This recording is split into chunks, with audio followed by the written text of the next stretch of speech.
안녕하세요. 저는 시대인재 M3관에서 공부하고 성균관대학교 의예과에 진학하게 된 하태승이라고 합니다.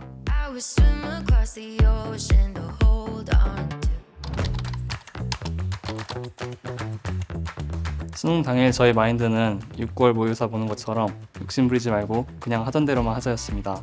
국어 과목에 가장 자신이 없던 저는 평소처럼 한두 문제는 틀려도 된다고 생각을 했고, 덕분에 비문학이스 문제 정도 막혔을 때 멘탈이 무너지지 않고 끝까지 열심히 풀 수 있었습니다. 수학은 제가 가장 자신 있어 하는 과목으로 29번까지는 아무 어려움 없이 풀었습니다. 하지만 40번 문제에서는 풀어서 나온 답이 이상하게 느껴져 다시 한번 풀게 되었고, 다행히 실수한 부분을 찾았지만 다른 문제들에서도 실수했을 수도 있다는 불안감에 조금 멘탈이 흔들렸던 것 같습니다. 한국사 시험에서는 문제들을 빠르게 푼 뒤 지금까지 본 시험들을 생각하며 지금까지 해오던 대로 잘 해왔으니까 좋은 결과가 있을 거라고 스스로를 격려했던 것 같습니다. 저는 수험 생활을 하면서 수능 당일 그 하루에 모든 것이 결정된다는 것이 불안했고, 매일매일 루틴을 지키면서 공부해야 된다는 것이 가장 힘들었던 것 같습니다.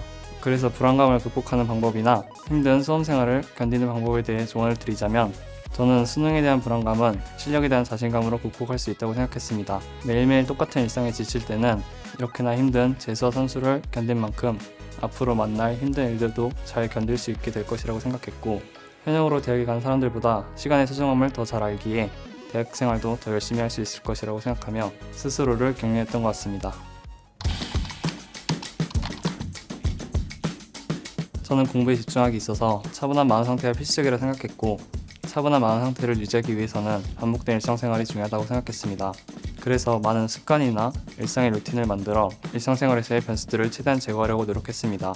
예를 들어 저녁에는 맵거나 기름진 음식을 먹지 않았고, 자기 전 항상 목, 허리 등이 아프지 않게 스트레칭을 하기도 했습니다. 또한 아침에는 국어와 영어 위주로 공부하는 습관도 만들었고, 공부하기 싫은 날이나 쉬는 시간에는 수학 문제를 푸는 습관도 만들었습니다.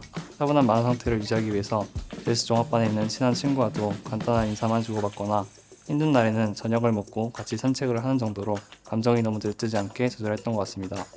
마지막으로 6월 9월 모의고사나 서바이벌 모의고사 같은 모의 시험들은 잘 보거나 못 봐도 크게 감정을 소비하지 않고 그저 제가 부족했던 부분을 찾아내는 용도로만 사용했던 것 같습니다. 저는 삼수를 하면서 생명과학 원에서 성적이 많이 올랐습니다. 재수할 때는 개념은 다 기억난다고 생각하여 개념은 건너뛰고 모의고사를 이용해 어려운 문제들을 위주로 공부했습니다. 또한 시간이 너무 오래 걸리거나 기류법으로 풀어야 되는 문제들은 패스해버렸습니다. 당시 수능을 볼 때는 꼭 다 맞아야 한다는 압박감에 다양한 실수를 하여 6개나 틀렸었습니다.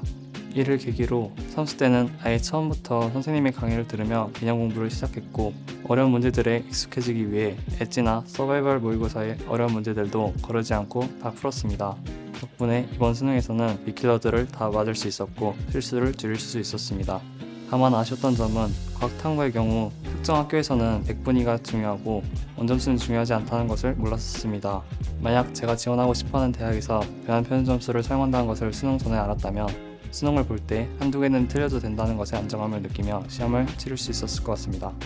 마지막으로 공부가 너무 하기 싫거나 힘든 날에는 수능만 잘 보면 된다는 마인드로 너무 힘들지 않게 수험 생활을 하셨으면 좋겠습니다.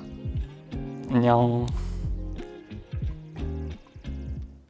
Half of me was always missing, wishing to be yours.